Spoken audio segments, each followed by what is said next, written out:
नमस्कार किसान भाइयों। आज हम लोग जो बात करने के लिए जा रहे हैं टमाटर के बारे में जा रहे हैं। टमाटर में बहुत इस प्रकार से रोग लगता है जिसको देख करके आपका होश उड़ जाता है। तो आज हम लोग टमाटर के बारे में जानेंगे टमाटर में कैसे रोग लगता है। देखिए, आपको मैं बता दूं कि आपको शुरुआती लक्षण अगर पता चल जाता है तो आप उसको आसानी से रोक सकते हैं। अगर जब आपका में क्या है इस शुरुआत में अगर आप नहीं पकड़ पाते हैं तो क्या है कि ये आपको अति परेशान कर सकता है। मतलब कि आप उससे अति परेशान हो सकते हैं, बहुत परेशान हो सकते हैं। देखिए, अभी क्या है, बरसात का मौसम में अधिक क्या है ब्लाइट का अटैक देखने को मिलता है। सभी जगह में ब्लाइट का अटैक देखने को मिलता है। जहाँ पर जंगली एरिया है वहाँ पर भी देखने को मिलता है, जहाँ पर खुला एरिया है वहाँ पर भी देखने को मिलता है। क्या है, ब्लाइट हर जगह लगता है। ब्लाइट से क्या है कि टमाटर बहुत प्रभावित होता है। बहुत प्रभावित होने के कारण क्या है कि उत्पादन में भी बहुत कमी देखने को मिलता है। तो आज हम लोग जानेंगे, जैसे कि आप फोटो पर देख रहे हैं, अगर इस प्रकार का अगर होगा आपका टमाटर में इस प्रकार का परेशानी, तो ये भी ब्लाइट ही है। और ये ब्लाइट है, अगेती झुलसा कहते हैं, इसको अर्ली ब्लाइट कहते हैं। अगेती झुलसा नाम से इसको जाना जाता है और इसको इंग्लिश में बोले तो अर्ली ब्लाइट बोलते हैं। जैसे कि आप फोटो पर देख रहे हैं, ये क्या है, अर्ली ब्लाइट है। इसमें क्या है कि आपको पत्ती पीला पीला दिख रहा होगा, या तो फिर पत्ती पीला होकर भूरा तथा काला कलर में भी ये बदल सकता है। ये जो जिस प्रकार से आप फोटो पर देख रहे हैं, और ताना पर भी आपको पीला होने का लक्षण आपको दिखेगा, और धीरे धीरे क्या है कि ये भूरा तथा काला कलर में ये बदल जाता है। तो इसको क्या कहते हैं, अर्ली ब्लाइट कहते हैं। पत्ती में या तो फिर तना में गोलाई दिखेगा, जिसमें पीला कलर का गोल दिखेगा, लेकिन उसमें छोटा सा आपको तिल जैसे, छोटा सा आपको धावा जैसे दिखेगा। वो क्या है, वो भूरा कलर या तो फिर काला कलर में दिख सकता है। तो इस प्रकार का अगर आपको, जैसे कि आपने फोटो पर देख रहे हैं, इस प्रकार अगर आपका फसल पर, आपका टमाटर पर अगर आ गया है, तो आप सोच लीजिए कि ये ब्लाइट है। और ये ब्लाइट का नाम है अर्ली ब्लाइट। इसको हम लोग कंट्रोल कैसे कर सकते हैं, इसको पहले जान लेते हैं। रोग प्रतिरोधक बीज बीज आपको लगाना चाहिए। जो बीज आप लगा रहे हैं वो क्या है कि रोग प्रतिरोधक बीज होना चाहिए। फसल चक्र क्या आपको बदलते रहना चाहिए। हर साल उसी उसी खेत में उसी उसी प्लाट में आपको नहीं लगाना चाहिए। ड्रिप पर या तो फिर मल्चिंग पर आपको लगाना चाहिए। अगर मल्चिंग पर अगर आप लगा रहे हैं तो क्या है कि पौधा का जो पत्ती है जमीन में नहीं सड़ता है। जमीन में नहीं सड़ता है तो कारण ये है कि अगर आपका पौधा का पत्ती अगर जमीन में सट जाएगा तो उसमें क्या है कि कवक पत्ती से ही चला जाता है पौधे के ऊपर। इसलिए क्या है कि अगर आप मल्च पर लगाते हैं तो मल्च पर लगाएंगे तो उसमें क्या है कि पत्ती नहीं सटता है। पत्ती जो सटेगा प्लास्टिक में ही, वो मल्चिंग पेपर में ही सटेगा, अन्यथा बाहर नहीं सटता है। तो इसलिए क्या है कि आपको मल्च लगाना चाहिए। और दूसरा जो फोटो देख रहे हैं यहाँ पर, ये क्या है, ये लेट ब्लाइट है, जिसको हम लोग पछेती झुलसा के नाम से जानते हैं। तो ये झुलसा अगर आपका में लग गया है तो आपको क्या है कि आपको सावधान हो जाना चाहिए। कहीं पर एक जगह देखते हैं, कहीं पर एक पौधा में, दो पौधा में देखते हैं, तो वहां पर क्या है कि अगर हो सके तो पौधा को आप उखाड़ करके फेंक दीजिए, वो बहुत अच्छा रहेगा। उसके बाद क्या है कि आपको जो भी आपको मैं दवाई बताने के लिए जाऊंगा, जो भी आपको दवाई बताऊंगा वो दवाई को आप क्या है कि छिड़काव आपको कर देना चाहिए। अगर आप इस प्रकार से छिड़काव कर देते हैं, और जहां पर लगा है, जहां जहां एक दो पौधा, तीन पौधा, चार पौधा में जितना में भी लगा है, ये जो आप फोटो पर देख रहे हैं इस प्रकार से, तो इसको क्या है कि आपको उखाड़ कर फेंक देना चाहिए। या तो फिर आपका अर्ली ब्लाइट हो, या तो फिर लेट ब्लाइट हो, कोई भी ब्लाइट हो, या तो फिर बैक्टीरियल आपका ब्लाइट हो, फिर भी आपको क्या है कि जिस पौधा में है उसको क्या है फेंक देना चाहिए। अगर हो सके आपका प्लाट में पूरा में लग गया है तब तो उसका क्या है कि आपको फेंकने के लिए नहीं बनेगा, और पूरा को फेंक भी नहीं सकते हैं। अगर एक दो पौधा में इस प्रकार से होगा तो आप उसको फेंक सकते हैं उखाड़ करके। फिर क्या है, तो हम लोग जानेंगे लेट ब्लाइट का लक्षण, किस प्रकार से लेट ब्लाइट का लक्षण हो। लेट ब्लाइट जैसे बूंद बूंद जैसे छोटा छोटा बूंद बूंद दिखेगा, काला काला पानी कलर का आपको दिख सकता है, या तो फिर काला कलर का दिख सकता है, छोटा छोटा आपको दिखेगा। तो क्या है, ये लेट ब्लाइट है। और क्या है, अगर तना वगैरह में है, इस प्रकार से बूंद बूंद होगा, छोटा छोटा पानी भरा हुआ जैसे अगर आपको दिखता है, वो धीरे धीरे सूखेगा। सूखने के बाद क्या है कि वो घाव बन जाएगा। घाव बनने के बाद आपका जो ताना में लगा होगा तो ताना वहां से टूट कर भी गिर सकता है, या तो फिर टूट कर मुड़ भी सकता है। और पत्ती में अगर इस प्रकार से होगा तो पत्ती वहां से क्या है कि सूख जाएगा, और सूखने के बाद आपको काला या तो फिर भूरा कलर में दिख सकता है। ये इस प्रकार का, ये अगर ये ऐसा बीमारी होगा तो ये लेट ब्लाइट है। इसको पछेती झुलसा के नाम से जानते हैं।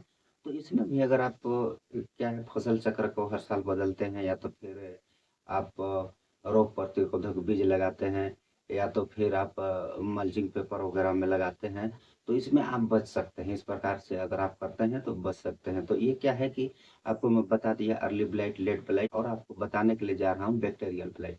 बैक्टीरियल ब्लाइट किस प्रकार से होता है, उसको उसका लक्षण सबसे पहले जानेंगे, और उसके बाद क्या है उसका बचाव किस प्रकार से करना चाहिए, अगर किस प्रकार उसका बचाव करना चाहिए उसको जानेंगे। बैक्टीरियल ब्लाइट पानी से भरे धब्बे आपको इसमें भी दिखेंगे। बैक्टीरियल ब्लाइट में भी आपको पानी से भरे धब्बे आपको दिख सकते हैं। हल्का हरा प्रभाव मंडल आपको दिख सकता है। पत्तियों का गिरना ये आपको दिख सकता है। तनों पर घाव दिख सकता है। फलों पर धब्बे आपको दिख सकते हैं, छोटा छोटा धब्बा, बुंद का बूंद बूंद टाइप से। ये धब्बा क्या है धीरे धीरे बढ़ भी जाता है।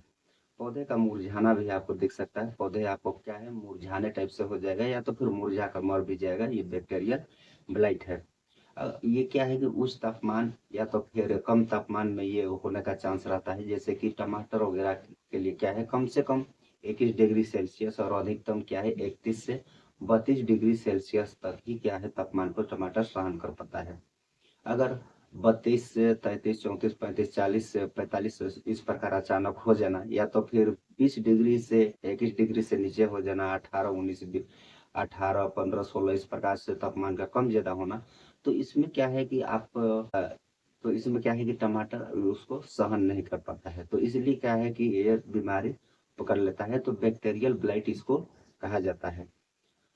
और हम लोग जानेंगे उपचार किस प्रकार से करें, कौन कौन सा इसमें दवाई हम लोग डाल सकते हैं, कौन सा फंगिसाइड डाल सकते हैं, कौन सा हम लोग क्या है कि इसमें बैक्टीरिसाइड भी डाल सकते हैं। बैक्टीरिसाइड भी आपको डालना पड़ेगा। क्यों डालना पड़ेगा? क्योंकि इसमें अगर आपका बैक्टीरियल ब्लाइट है तब तो आपको बैक्टीरिसाइड आपको निश्चित है कि डालना है। आप पहचान नहीं पाते हैं, कोई बात नहीं है। क्या पता आपका में अर्ली ब्लाइट है, लेट ब्लाइट है, या तो फिर बैक्टीरियल ब्लाइट है। कौन सा ब्लाइट है अगर इसको आप नहीं पहचान पाते हैं, तो उसके लिए आप बेझिझक होकर वीडियो लास्ट तक देखिए। वीडियो अच्छे से देखते हैं, अच्छे से वॉच करते हैं, पूरा वीडियो अगर देखते हैं तो आपको एक एक चीज का आपको जानकारी मिल जाएगा। अगर पहचानते हैं तब तो क्या है कि कोई भी आप फंगिसाइड लेकर के आप उसका छिड़काव करते हैं तो आपको क्या है आसानी से कंट्रोल हो सकता है। अगर कंट्रोल नहीं होता है तो आपको क्या है कि बदल बदल कर फंगिसाइड का ही यूज करना है। 1 2 दिन 3 दिन अगर आप लगातार करते हैं तो क्या है कि आपको राहत मिल सकता है। क्या है बहुत किसान लोग इस प्रकार से करते हैं, जैसे कि कोई भी बीमारी आता है उसमें फंगस हो, या तो फिर उसमें कोई भी बीमारी हो, उसके बाद क्या करता है किसान, क्या है कि एक बार उसका छिड़काव करेगा, उसके बाद फिर छिड़काव करता ही नहीं है। इसलिए क्या है कि इसलिए क्या है कि उसमें बीमारी का अटैक बहुत ज़्यादा होता है। तो आपको क्या है कि इसको फंगिसाइड हो गया या तो फिर इंसेक्टिसाइड हो गया, इसको कम से कम 10 दिन में आपको दोहराते रहना है। हर 10 दिन में, हर 10 से 12 दिन में आपको इसका छिड़काव करना चाहिए। तो मैं आपको बताने के लिए जा रहा हूँ आप इसमें कौन कौन सा फंगिसाइड का, अगर आप पहचान पाते हैं अर्ली ब्लाइट है, लेट ब्लाइट है, या तो फिर बैक्टीरियल ब्लाइट है, तब आप कोई भी दवाई अपने हिसाब से भी आप इसको डाल सकते हैं। अन्यथा क्या है कि अगर आप नहीं पहचान पाते हैं तो उसमें क्या है कि एक बैक्टीरिसाइड भी आपको ऐड करना पड़ेगा। अगर आपका में बैक्टीरियल ब्लाइट, लेट ब्लाइट और अर्ली ब्लाइट होगा तो उसमें आप छिड़काव कर सकते हैं मेटालेक्सिल 3.3% प्लस क्लोरोथेलोनिल 33.1%। आप इसका छिड़काव कर सकते हैं। ये आपको सिजेंटा कंपनी का कवच फ्लो नाम से मिल जाएगा।